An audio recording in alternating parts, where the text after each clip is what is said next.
Hello, hello, everyone. Come on in, take a seat at my table.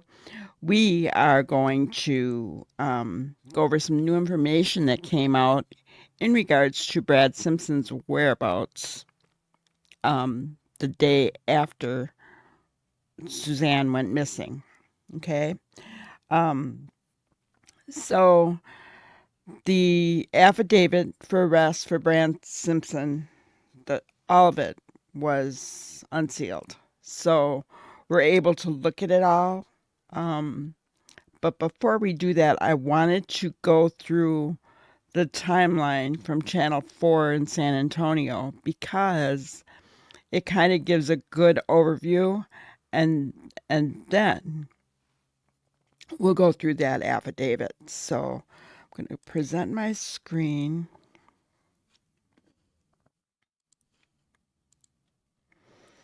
Okay, so it says timeline affidavit reveals Brad Simpson's movements after his wife went missing. A newly unsealed affidavit reveals more about the hours leading up to the disappearance of Olmos Park mother Suzanne Simpson and her husband's movements the day after. Brad Simpson is now charged in his wife's murder, though her body has not been found. Sorry, I hate to have to do that, but YouTube does not like some of these words, so Sunday, October 6th in the evening. Now, some of this we already know, right? But we're just going to kind of go through as a refresher.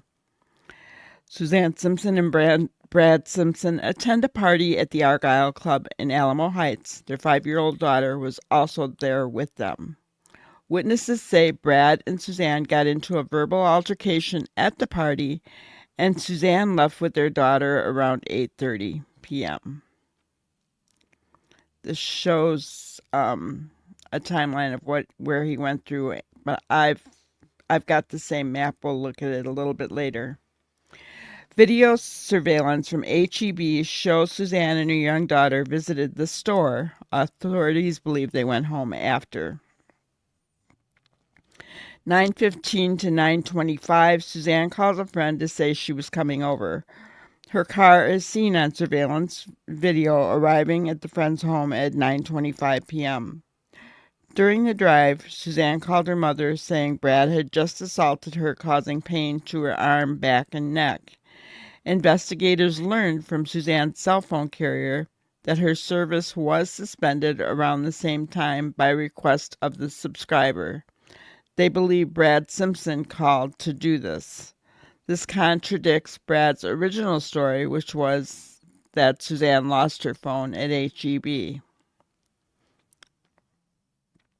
10:22 p.m., Suzanne's family member later provided authorities with a screenshot showing that her Find My Friends location was back at their home. This is the iPhone's last known location. After 10:22, a neighbor tells police he saw Brad and Suzanne loudly arguing in his front yard and saw a physical struggle. After that, the neighbor said Suzanne broke free and ran toward a wooded area, and Brad followed, and he later heard screaming. After about an hour later, the neighbor says he heard Brad's truck start up and then return an hour after that. 11:09 p.m., investigators say Brad intentionally engaged in on-off cycles to completely shut down his phone. This prevents it from collecting data. This is referred to as a lockdown, and officials say this is rare to see.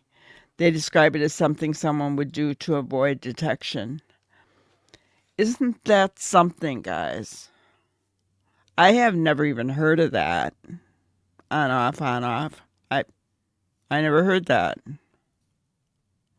But I have nothing to hide, so I wouldn't even learn how to do that because, so, I don't, shady people, right?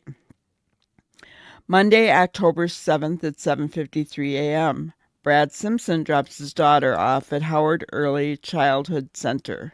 Surveillance video shows that Brad's truck bed area contained at least 2 white trash bags with red strings and what appeared to be a large ice chest. Excuse me. 9:12 a.m. Officials say Brad Simpson drove through a Whataburger in Bourne and got food with his debit card. I don't know if I'm saying these right. I mean, I said Bexar instead of Bear County, which I still don't get how they get bear out of Bexar, but okay. Surveillance cameras also provided a clearer picture of what was in the back of his truck. 3 white trash bags, a large gray heavy-duty trash can, an ice chest, a large bulky item wrapped and secured in a blue tarp with a silver in color metal firewood rack placed on top of the blue tarp in a manner to conceal and weigh the tarp down. Upon further investigation of the blue tarp, your affiant believes that there is an unknown object concealed within the blue tarp due to its shape and size, and it being secured by a strap rope. In your affiant's training and experience in past investigations, your affiant is aware that criminals will commonly conceal, transport, or disguise their victims in a manner described above to purposely avoid detection by law enforcement. 9:53 a.m., Simpson arrives to the Home Depot on Bandera Road in Bern. Using cash, officials say videos show him buying 2 bags of quick-read cement, an orange Home Depot construction bucket with a lid, a box of 32-count heavy-duty trash bags, 1 bottle of 30-ounce Clorox disinfectant spray, and insect repellent. Officials also learned Simpson approached a stranger in the parking lot to ask where the nearest dump was. The person directed him to Kendall County Solid Waste. Brad Simpson then intentionally shuts off his cellular device, the affidavit says. He continued to cycle his phone on and off. Between 9:53 a.m. and 11:15 a.m., vehicle location data shows that Brad's truck was near the Kendall County Solid Waste surveillance video from a nearby business captured Simpson's truck driving away from the waste site. 11:15 a.m., Simpson arrives to a gas station in Bourne. Video shows him using his debit card to fill up gas and using cash to buy water jugs. Upon review of the surveillance video, the white trash bags are now missing from Simpson's truck bed, but the blue tarp, firewood rack, and trash can are still present. The affidavit also says that Brad switched footwear from black sandals into dark-colored cowboy-style boots. What do you guys think? Sounding suspicious? A video canvassing team located a surveillance camera showing Brad's truck driving westbound from Bern into Bandera. The blue tarp with the fire rack on top of it remain in the truck bed. Location data captured Brad's truck traveling westbound through Bandera County into Medina, Texas. The on-off cycle of his cell phone continued. His vehicle remained in the Medina area for approximately 13 minutes prior to heading eastbound back into Kendall County. 1:41 p.m., Brad's truck is seen on cameras entering the Bourne area. Upon further observation that the blue tarp is no longer visible and the firewood rack is now repositioned within the truck bed, the affidavit reads. Isn't that something? So,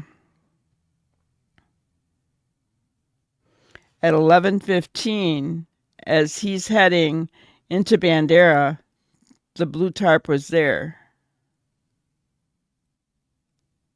He remained in that area for approximately 13 minutes prior to heading back into eastbound county. And then at 1:41, when the cameras picked him up again, the blue tarp was no longer visible. It wasn't there.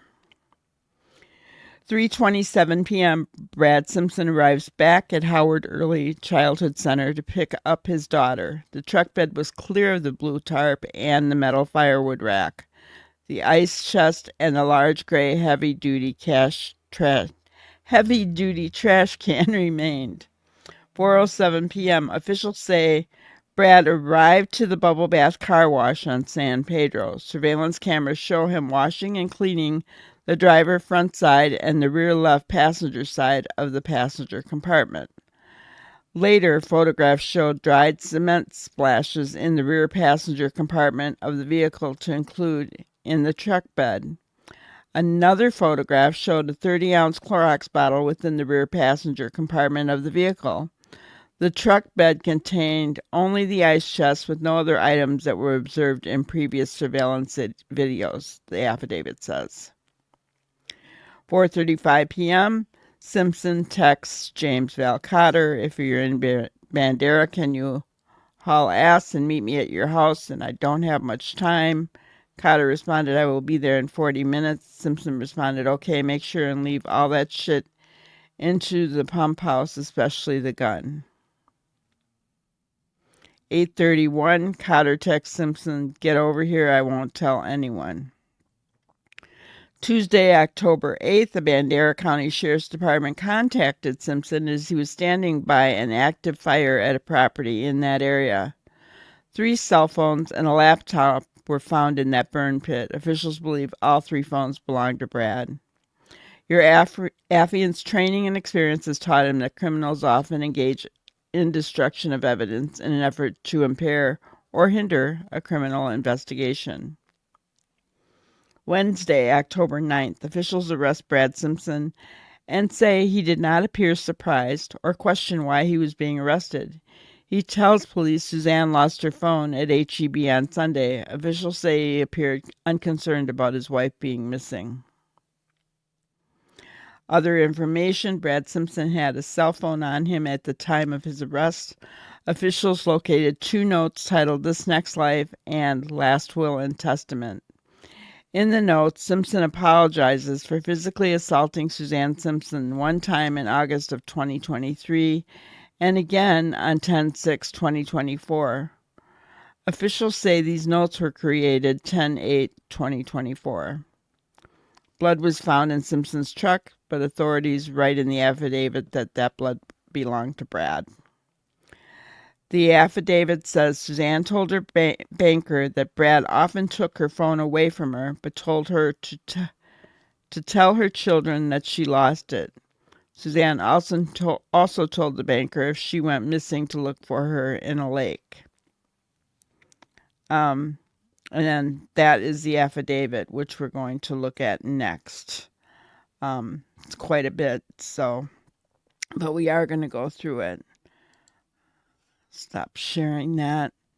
So, what do you guys think so far? Kind of quite a bit of information there. And I was watching Channel 4 go through that timeline and go through the affidavit and talk about it all. And while they were doing that, a couple different defense attorneys texted one of the reporters and said, I don't see any evidence of murder. That shocked me.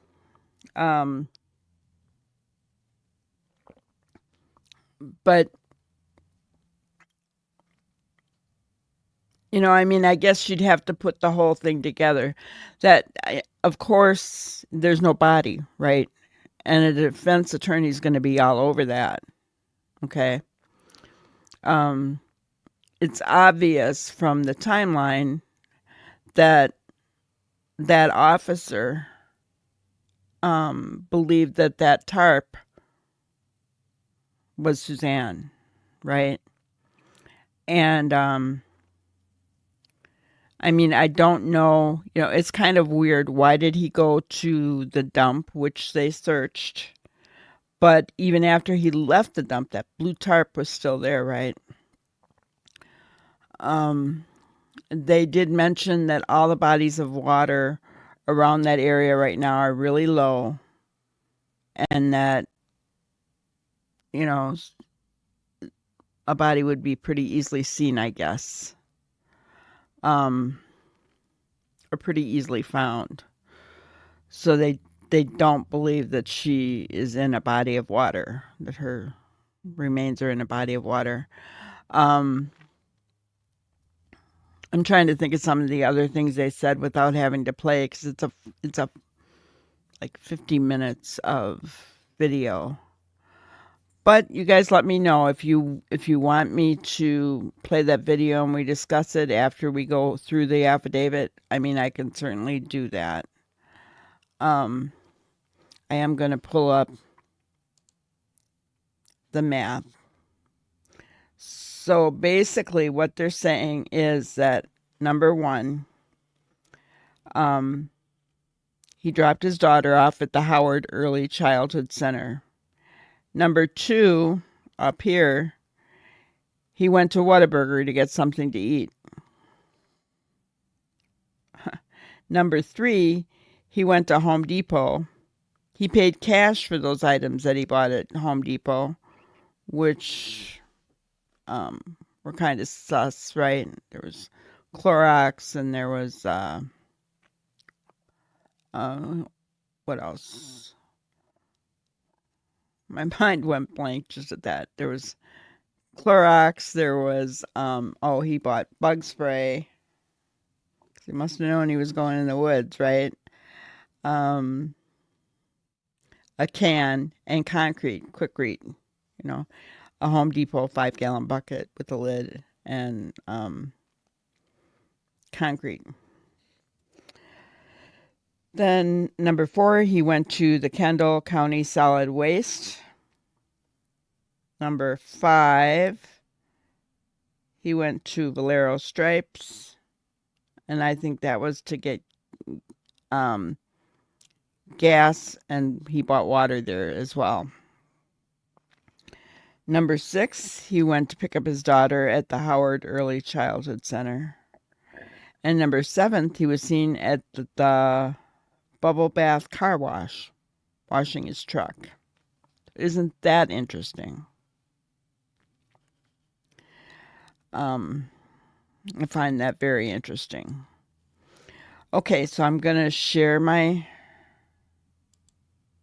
screen again. We're going to take a look at the affidavit. I'll put the link for the affidavit in the description here when we're done. And I kind of made it bigger so that I could see it better without putting my glasses on. All right, so County of Bear, affidavit for arrest warrant, gives the number. The undersigned affiant, Detective Hector Ruiz, being a peace officer under the laws of the state of Texas and being duly sworn on oath, makes the following statements and accusations.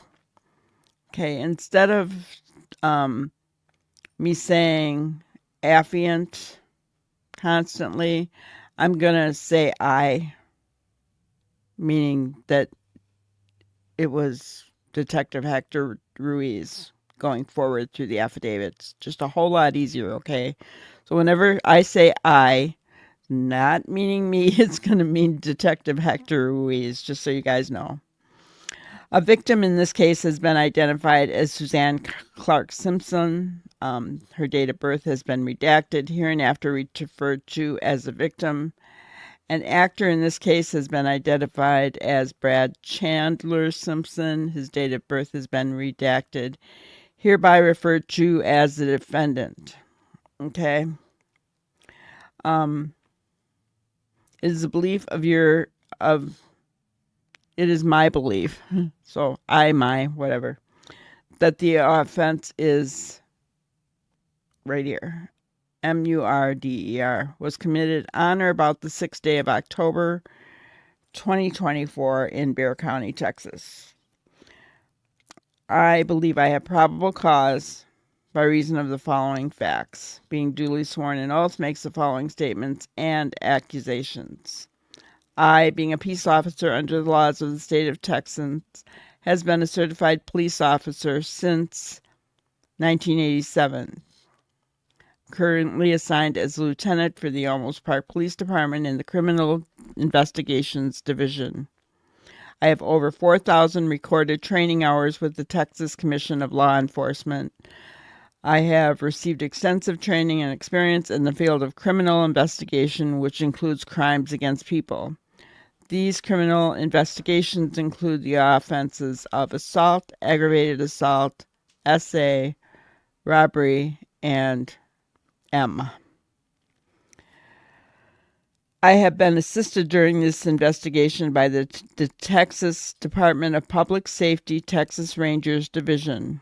The Texas Rangers routinely assist local, state, and federal agencies with major and special investigations. On 10/7/2024, the Olmos Park Police Department was dispatched to 520 East Olmos Drive, Olmos Park, Bexar County, Texas, for a report of a missing person. This investigation was documented, and they give the case number. I was assigned to this investigation October 8th as the lead criminal investigator. A victim in this case has been identified as Suzanne Clark Simpson, date of birth redacted. So you can see that he has had extensive training. He's not just blowing smoke. He's just not, a new officer on this case. Okay. All right. Let me just take a sip of coffee here. Okay. Brad Chandler Simpson, date of birth redacted, call the defendant. He's further identified in Bexar County jail records as SO 1203162. I believe that the offense of M under Texas Penal Code Section 19.02 was committed on or about October 6th in Olmos Park, Bexar County, Texas. I believe there's probable cause by reason of the following facts. Number one, on 10/7/2024, while off duty, I received a call from Sergeant Melissa Campbell, a Texas certified peace officer, stating patrol officers were actively working on a missing person case in Olmos Park, Bexar County, Texas. I was given a brief synopsis of the case, and I noted that the defendant lives with his wife, Suzanne Simpson, and two of their minor children, ages 5 years old and 15 years old, at their residence located at 520 East Olmos Drive, Olmos Park, Bexar County, Texas. I received information from Officer Jared Tubbs, a Texas certified peace officer, who told me that he learned from Sunny Jane Woods, a credible and reliable person, that friends of Suzanne Simpson met to discuss her disappearance on the evening of 10/7/2024. Sunny Woods called the defendant on 10/7 with the concerns about Suzanne Simpson's disappearance. The defendant, being Brad, had not called the police nor 911. Sunny Woods informed Brad that she was going to call the police. Your affiant learned from Alamo Heights Dispatch that Sunny Woods initially contacted police on 10/7 at 9:57 p.m. to report Suzanne Simpson missing. I later learned from Olmos Park Police Chief Fidel Villegas that Brad called at 10:11 p.m. and left a voicemail for Chief Villegas after Sunny Woods reported Suzanne missing. Sergeant Campbell told me that initial reporting officers stated that upon contacting Brad at his residence, Brad reported that he had not heard from his wife, Suzanne Clark Simpson, since Sunday, 10/6/2024 at 11 p.m. So he didn't even want to call. It was her friend that told him if he didn't, she was going to, and she did it anyway before him. That's really sad, guys. Number 3, on October 8th, I spoke to Officer Christopher Maldonado and Officer Antonio Davila, both Texas certified police officers. Both officers provided information regarding the missing female identified as Suzanne Clark Simpson. Officer Maldonado stated he had been in contact with Sonny Jane Woods, a friend of Suzanne Simpson, throughout the night and gathered information for his report. During this investigation, I received information from Officer Jared Tubbs that he obtained information from Howard Early Childhood Center, Bexar County, Texas. The information is as follows. The school counselor, redacted, spoke to Officer Tubbs and relayed that the 5-year-old child of the missing person, Suzanne Simpson, stated that on Sunday evening, 10/6/2024, her dad, Brad Simpson, had pushed her mother against the wall, hit physically her mother on the face, and hurt her mother's elbow inside their residence. According to the child, defendant also turned off her mother's phone because they were fighting. Number 5, I later reviewed body camera footage from the initial report at the Simpson residence. I observed the defendant claim that Suzanne Simpson lost her cell phone while at a local HEB prior to coming home on the evening of 10/6/2024. So he's learning here that the child said that Daddy took the phone away from Mommy, right? But Brad said, nope, she lost her phone at HEB, the grocery store. Number 6, on 10/8, at approximately 9 a.m., I listened to a phone conversation that occurred between Olmos Park Police Chief Fidel Villegas and Brad Simpson. I noted that Brad Simpson said he had seen his wife the morning of Monday, 10/7/2024, at approximately 6:30 a.m. as he was leaving to drop off his child at school. Now hold on. Because when Brad called in, he told him that the last time he saw her was on the 6th at 11 p.m. Now he's saying something different, guys. This is interesting. Brad stated he peeked into a separate room and observed his wife asleep. This contradicts his statement about not seeing his wife when he initially spoke to patrol officers C. Maldonado and A. Davila on the night of October 7, 2024. Number 7, on October 8th, I spoke with Company F Texas Ranger Jesse Perez, who is a Texas certified peace officer. Texas Ranger Perez is assisting in this investigation. Texas Ranger Perez told me that he spoke with Heather Thompson Affleck, redacted, a credible and reliable person. Affleck stated she witnessed the defendant and Suzanne Simpson engaged in a verbal altercation while at a party at the Argyle. I'm not going to read where it's located. And that was on the evening of October 6th. I also learned from Officer Tubbs that the Simpsons attended the party at the Argyle Club.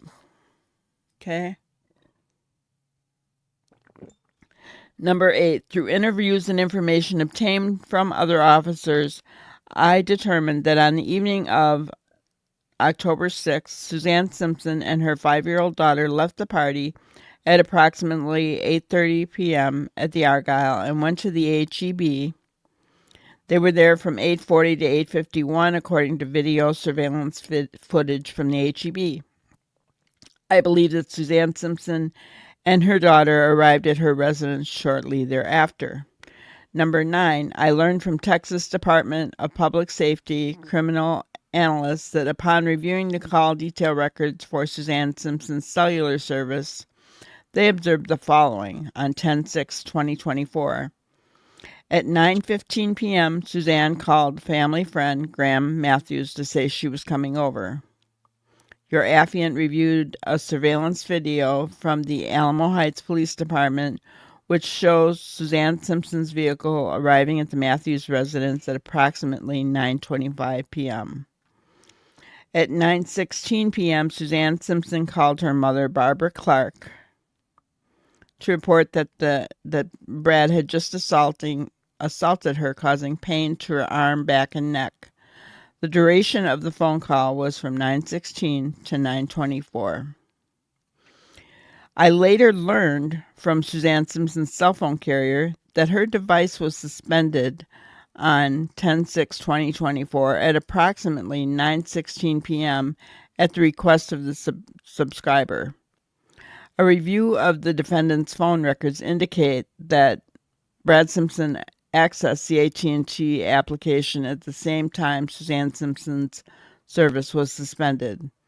This contradicts the defendant's initial statements about Suzanne Simpson losing her phone on 10/6. So there's another lie that they caught Brad in, right? So he actually shut off his wife's phone, guys. And if you want to talk about DV, that's all a part of it. Not only do they physically harm, but they try to control, and they will do whatever is in their power to control, even shutting off a phone, limiting the ability to get money. They will do whatever they can. Number 10, on October 8th, I spoke with Chandler Suzanne Simpson, redacted, a credible and reliable person, and the 20-year-old daughter of Brad Simpson and Suzanne Simpson. She stated she was reviewing her Apple iPhone's Find My application that shares time and location data of a connected device to members of a group.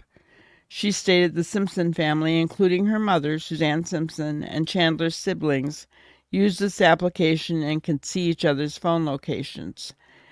Chandler stated the last location of Suzanne Simpson's phone listed on her application was at their home residence of 520 East Olmos Drive on Sunday, October 6th at 10:22 p.m. Chandler Simpson showed me the screenshot of the Find My application, which documented the location of Suzanne's iPhone, last known location. Isn't that interesting?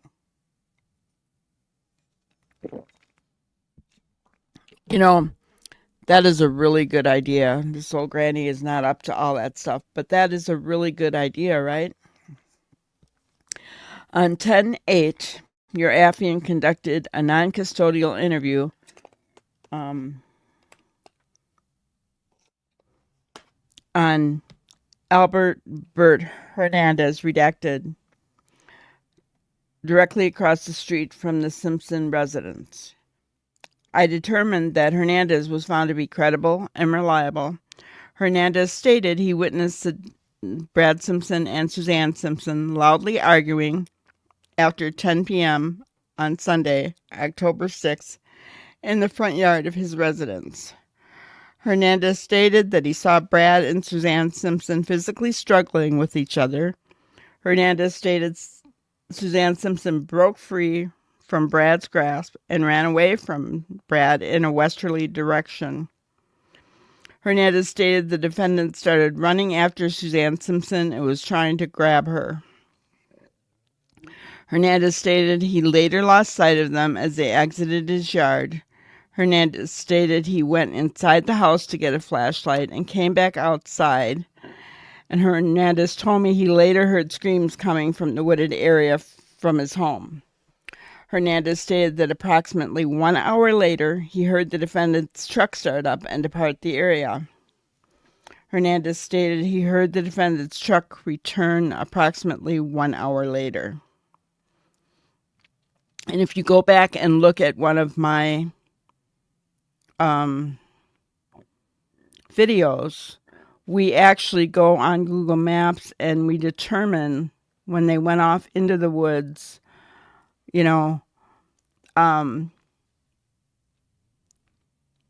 where Brad might have unalived Suzanne and how he could then bring his truck and pick her up, right? Which seems very probable since everything we now know, right? So, 12. Your affiant learned from Texas Department of Public Safety, Criminal Analysts, and Federal Bureau of Investigations forensic examiners the following. Brad Simpson intentionally engaged in a series of on-off cycles to include complete shutdowns of a cellular device, preventing data collection beginning from October 6, 2024 at approximately 11:09 p.m. through October 7, 2024. FBI forensic examiners advised me that Brad shut down his phone in a manner rarely seen, referred to as a lockdown mode. FBI forensic examiners define lockdown as the shutdown of a cell phone done by a person who wants to avoid detection. Again, something I never knew. I mean, I know you can shut your phone off and it can't be picked up, but the on-off thing, that's interesting.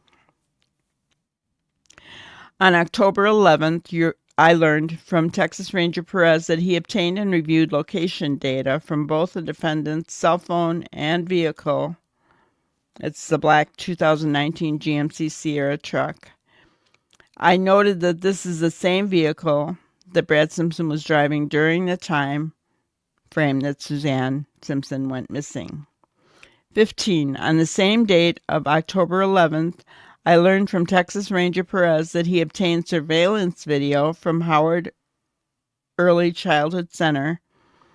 And I reviewed these videos with Texas Ranger Perez and observed that on October 7th at approximately 7:53 p.m., Brad's vehicle was observed at the school dropping off his 5-year-old daughter. Upon further review of the vehicle, I observed that the defendant's truck bed contained at least 2 white trash bags with red strings and what appeared to be a large ice chest. Number 16. On October 12th, I learned from Texas Ranger Perez that he obtained surveillance footage from the HEB located at 300 West Olmos Drive. Texas Ranger Perez told me that Brad and his truck were observed on the surveillance footage. I observed that on October 7th at approximately 12:33 a.m., the defendant's truck bed is clear of any cargo at this time besides a large ice chest. October 14th, I learned from Texas Ranger Perez that on October 7th at approximately 9:12 a.m., Brad's vehicle was seen on the drive-through camera at the Whataburger located in Bern, Kendall County, Texas. I learned via financial records that Brad purchased food items at this location via his debit card. Upon reviewing the video, I observed the following items in the defendant's truck bed: 3 white trash bags, a large gray heavy-duty trash can, an ice chest, a large bulky item wrapped and secured in a blue tarp with a silver in color metal firewood rack placed on top of the blue tarp in a manner to conceal and weigh the tarp down. Upon further observation of the blue tarp, I believe that there is an unknown object concealed within the blue tarp due to its shape and size, and it being secured by a strap rope. In my training and experience in past investigations, I am aware that criminals will commonly conceal, transport, or disguise their victims in a manner described above to purposely avoid detection by law enforcement. So what is he saying here, guys? In my opinion, he's stating that Suzanne was in that blue tarp. 18. Your affiant learned from Texas Ranger Perez's cell phone geolocation data showing that Brad at or near a Home Depot located in Bern, Kendall County, Texas. Hold on, guys. I gotta get a drink of water here. Okay, and so it captured Brad purchasing 2 bags of Quikrete cement, an orange Home Depot construction bucket with a lid, a box of 32-count heavy-duty trash bags, 1 bottle of 30-ounce Clorox disinfectant spray, and insect repellent. I learned that Brad purchased these items via cash transaction. I later observed a copy of a Home Depot receipt that documented the purchase of these items by Brad. I learned from Texas Ranger Perez that with the assistance of the FBI, they located an unknown male in the Home Depot parking lot that was observed speaking with Brad prior to his purchase on 10/7. I learned that this unknown male was identified as Joseph Austin Maxwell. I learned from the Texas Rangers that during an interview with Maxwell, he confirmed that Brad randomly came up to him in the parking lot asking for directions to the nearest dump and burn. I learned from Texas Rangers that Maxwell provided directions to the Kendall County solid waste site located at 46 Spanish Pass Road in Bern using Maxwell's cellular device and not Brad's cellular device. I noted that during this time, Brad intentionally shuts off his cellular device. I learned from Texas Department of Public Safety criminal analysts that Brad's vehicle was captured via a license plate reader at 10:07 a.m. after the Home Depot transaction. I observed this photograph, which clearly shows the same items observed in the Whataburger surveillance camera from a different vantage point. I noted that the box of trash bags the defendant purchased appears to be in the truck bed as well. I note that the defendant intentionally entered an on-off cycle of his cellular device to include a lockdown mode after departing Home Depot and speaking with Maxwell.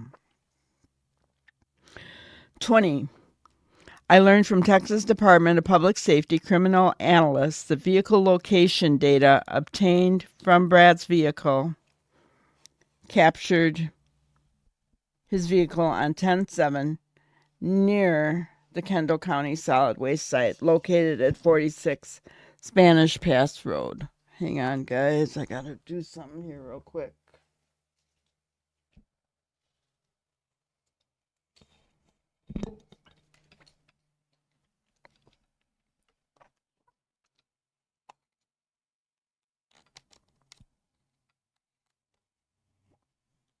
Okay. I had to plug in my laptop. Sorry. Okay.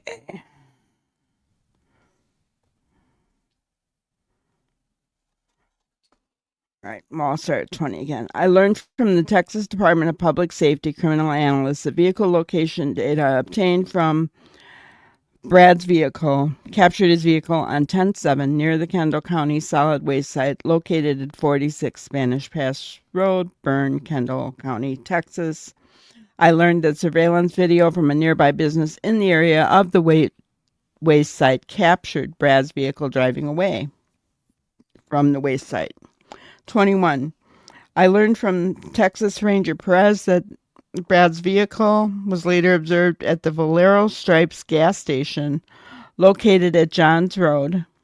I noted that the defendants arrived at this gas station after departing the waste site. I observed a surveillance video of the defendant utilizing his debit card to purchase gasoline for his truck. Brad later purchased 2 one-gallon jugs of water via cash transaction.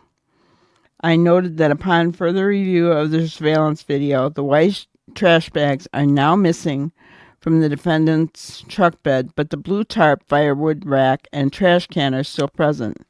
I noted that upon further review of surveillance footage, Brad changed footwear from black and color men's sandals into dark colored cowboy style boots. Okay, so what did he buy water for, guys? 2 gallons. He bought 2 gallons of water to mix concrete, right? Other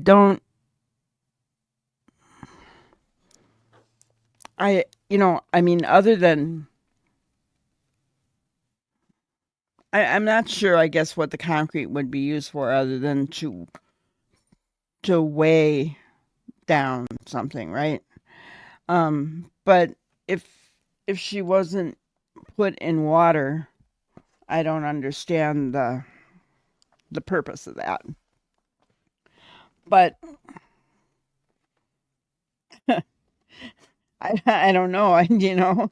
Who knows? But 22, I learned from Texas Ranger Perez that a video canvassing team located a surveillance camera showing Brad's vehicle headed westbound from Bern um, on 10/7/2024.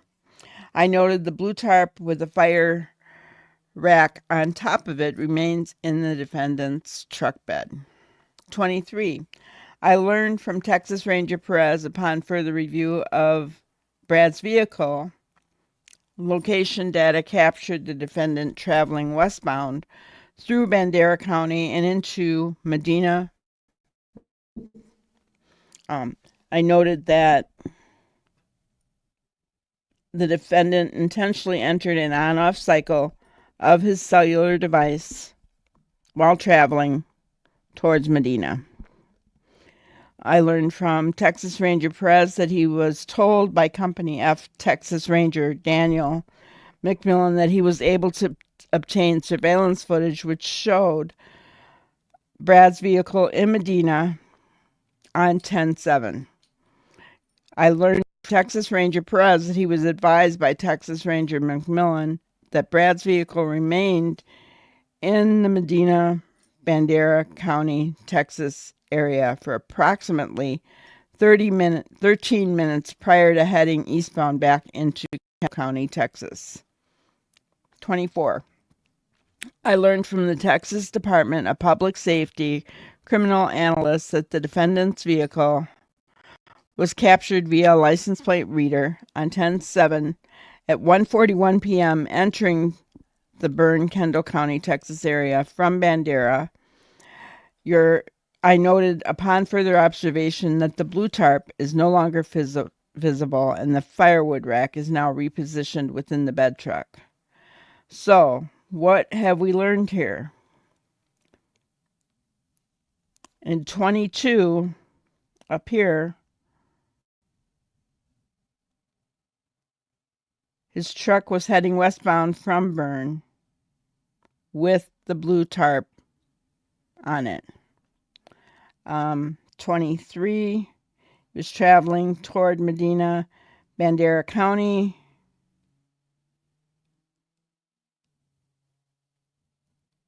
And then somewhere in that amount of time, he got rid of, in that 13 minutes, he got rid of that blue tarp because then he started driving, heading eastbound back into Kendall County. And when they were able to pick him up again, they noticed that that blue tarp is no longer there and the firewood rack is now repositioned in the truck bed. 25. I learned from Texas Ranger Perez that upon further review of surveillance footage from 10/7 at Howard Early Childhood Center, Brad was observed picking up his daughter at approximately 3:27 p.m. Brad's vehicle truck bed was clear of the blue tarp and the metal firewood rack. Brad's truck bed had the ice chest and the large gray heavy-duty trash can, which are both visible at the time. 26. I learned from Texas Ranger Perez that the Texas Department of Public Safety Criminal Investigations Division special agents obtained information that Brad was a member of the Bubble Bath Car Wash. He learned from Texas Ranger Perez that on 10/7 at approximately 4:07 p.m., Brad and his vehicle are observed on surveillance cameras at the Bubble Bath Car Wash, washing and cleaning the driver's front side and the rear left passenger side of the passenger compartment. I later reviewed photographs of the defendant's vehicle and contents taken by Texas Ranger Kevin Wright I noted dried cement splashes were later located in the rear passenger compartment of the vehicle, to include in the truck bed. I also observed a photograph that showed a 30-ounce Clorox bottle located within the rear passenger compartment of the vehicle. The truck bed contained only the ice chest with no other items that were observed in previous surveillance videos. So he washed his car that same day, 4:07 p.m. But there were dried cement splashes in the rear passenger compartment and in the truck bed. On 10/10, I, along with Sergeant M. Campbell and Company F Texas Ranger Christopher Tamez, conducted a non-custodial interview of James Valley Cotter at his residence located. We don't need his residence. I later observed text messages on Cotter's cell phone capturing the following communication. On 10/8 at 4:35 p.m., Brad texted Cotter, "If you're in Bandera, can you haul ass and meet me at your house? I don't have much time." Cotter responded, "I will be there in 40 minutes. Brad responded, "Okay, make sure and leave all that shit into the pump house, especially the gun." On 10/8 at 8:31 p.m., Cotter texted Brad the following text: "Get over here, I won't tell anyone." This was followed by the following text from Cotter: "You're my brother." These texts were sent prior to the defendant's arrest on 10/9/2024. 28. On the night of October 8th, Texas Ranger Perez obtained an arrest warrant for the defendant for the offenses of assault, family violence. Texas Penal Code, Section 22.01, and unlawful restraint, that's Penal Code, Section 20.02. I learned from Texas Ranger Perez that he had arrested Brad in Kendall County for his active warrants in the early morning hours of Wednesday, October 9th. I learned from Texas Ranger Perez that Brad did not appear surprised at the time of his arrest, nor did Brad question why he was being arrested. Isn't that something? I learned from Texas Ranger Perez that he conducted a custodial interview of Brad and observed numerous lacerations and bruises on Brad's hands and arms. Wonder where he got those from. Fighting with Suzanne? I learned from Texas Ranger Perez that Brad again claimed to him that Suzanne Simpson had lost her phone at the HEB on Sunday, 10/6. I learned from Texas Ranger Perez that Brad appeared unconcerned about his wife being missing and showed little to no emotion. I learned from Texas Ranger Perez that Brad invoked his right to counsel after being questioned about the physical altercation that occurred between Brad and Suzanne Simpson on 10/6. So that tells me that Brad was a little surprised that neighbors would say something. He lawyered up immediately, right? 29. On 10/9/2024, the Texas Rangers and Olmos Park Police executed a search warrant at Brad's known residence located at 520 East Olmos Drive. I and Company F Texas Ranger Kevin Wright observed an indentation located on the wall at the bottom of the stairway at the residence. I and Sergeant M. Campbell spoke with Chelsea Dean Simpson, the daughter of the defendant, and Suzanne Simpson. I learned from Chelsea Simpson the damage on the wall was recent and not previously there when she previously visited the home. I later interviewed the Simpsons' housekeeper, Maria Guadalupe Roca Rodriguez, a.k.a. Lupe Jimenez. Rodriguez confirmed to me that she last worked at the Simpson residence on 10/7. I asked Rodriguez to identify the type of trash bags that the Simpsons would utilize. Rodriguez described the trash bags as white in color with red handles.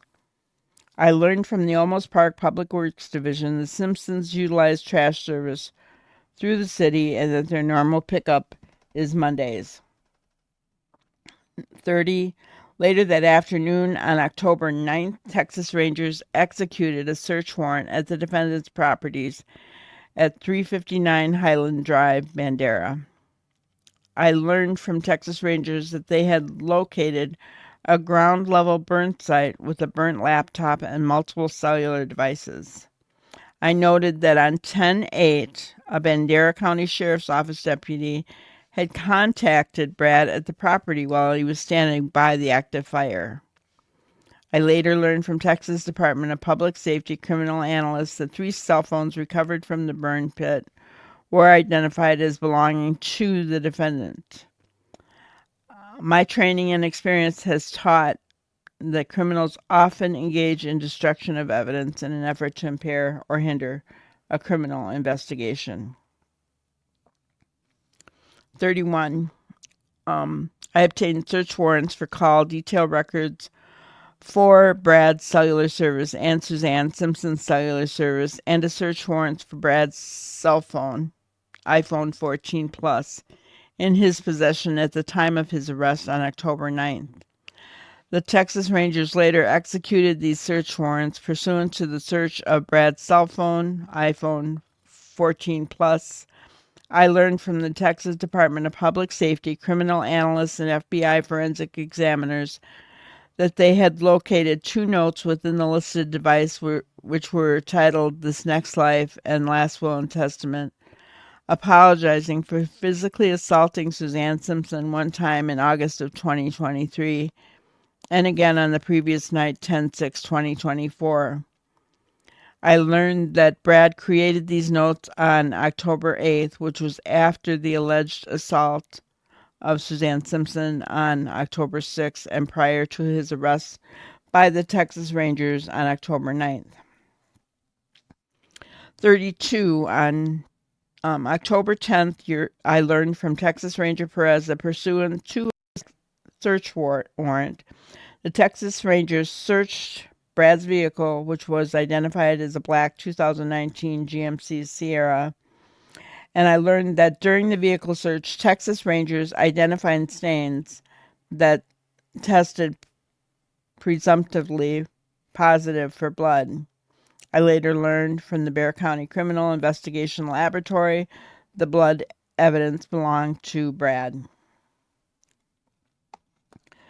I later learned from Texas Ranger Perez that on October 23rd, he interviewed a Frost Bank employee, Gabriella Specia, who was Suzanne Simpson's personal banker. I learned from Texas Ranger Perez that Specia disclosed that Suzanne Simpson made an outcry of being physically abused by Brad and that Brad would commonly take her cell phone away. Texas Ranger Perez told me that Specia advised him that Suzanne Simpson told her that Brad would tell their children that she had lost her phone after Brad took it away from her. Texas Ranger Perez told me that Specia told him that Suzanne Simpson advised her that if she went missing to look for her in a lake. Specia was Suzanne Simpson's personal banker over this past financial year. I note that Texas Ranger Perez told him that the conversation took place around August of 2024. 34. I reviewed cell phone data from Brad's cell phone, which captures a text message communication from a female identified as Elizabeth Taylor Thomas. I observed a text message that Brad sent on 9/17/2023 to Thomas. I observed the following information. I still feel bad about tonight. I never should have grabbed her phone and drove off, but she was so protective of it. My dumbass didn't know her passcode, so I got locked out and had to bring it back. I really have no interest in looking through her phone or anybody else's. These devices are the devil. I requested that the Texas Rangers interview Thomas at her residence in Longview, Texas. I spoke with Company B Texas Ranger Mikkel Golden, who conducted the interview on Thomas on October 30th at approximately 6:40 p.m. and learned the following information. I learned that Thomas told Texas Ranger Golden that Suzanne Simpson was aware that Brad would track her and that Brad was extremely jealous. 35. On October 23rd, Olmos Park Police and Texas Rangers conducted a subsequent search warrant at the Simpson residence, and I learned from Texas Ranger Perez that he had located one bag of quick-release cement and the box of heavy-duty black trash bags, a gray heavy-duty trash can, and the metal firewood rack. I was advised by Texas Ranger Perez that the box of trash bags contained only 28 bags out of 32 total trash bags. Brad has been incarcerated since October 9, 2024. 36. There are no signs of Suzanne Simpson being alive since Brad physically assaulted her on 10/6. This has been verified by Suzanne Simpson's cell phone records, financial records, family, friends, and coworkers. I am aware that no credible tips or information were obtained from the active Texas Clear Alert, and law enforcement has been unable to locate Suzanne Simpson after a large amount of search efforts. All family, friends, and coworkers agreed the victim would never willingly abandon her children. 37. I submit probable cause to believe that Brad intentionally and knowingly caused the death of Suzanne Clark Simpson on or about Sunday, 10/6/2024, in Olmos Park. 38. The facts in this affidavit come from my personal observations, my training and experience, and information obtained from other officers. This affidavit is intended to show that there is sufficient probable cause for the requested warrant and does not set forth all my knowledge about this matter.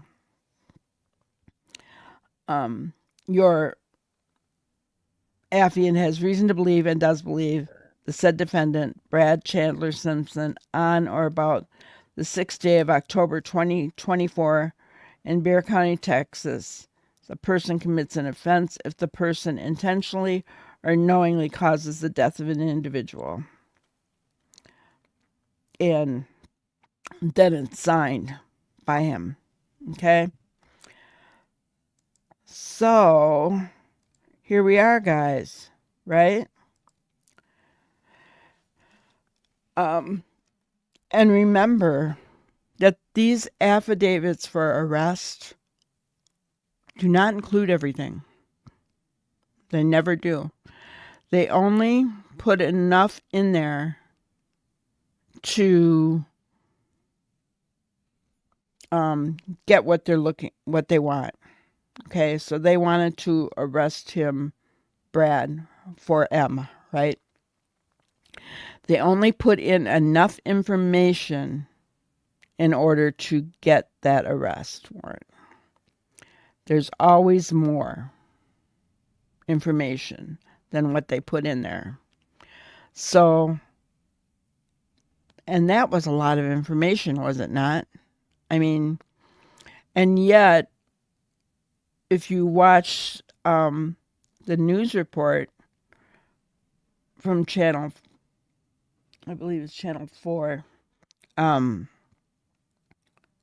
Channel 4 in San Antonio, they're getting texts live while they're on the air from defense attorneys saying, no, I don't see anything revealing murder. Whoops, I said the word, but shouldn't have.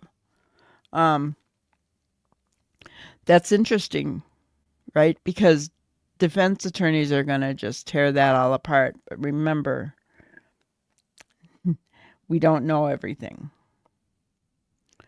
But what we really do need is Suzanne's body, right? I mean, we not only need it to beyond a shadow of a doubt, convict Brad Simpson for unaliving her. But we need it for her children and her family, and even Brad's family, who are distraught about this. So I just wanted to hop on and give that information out to you guys. Let me know what you think.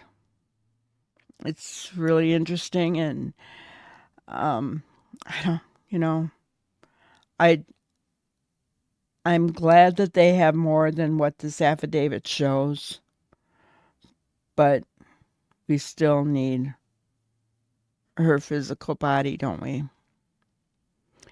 All right, that's all for today, guys. I will see you somewhere a little after 6 p.m. Central Time for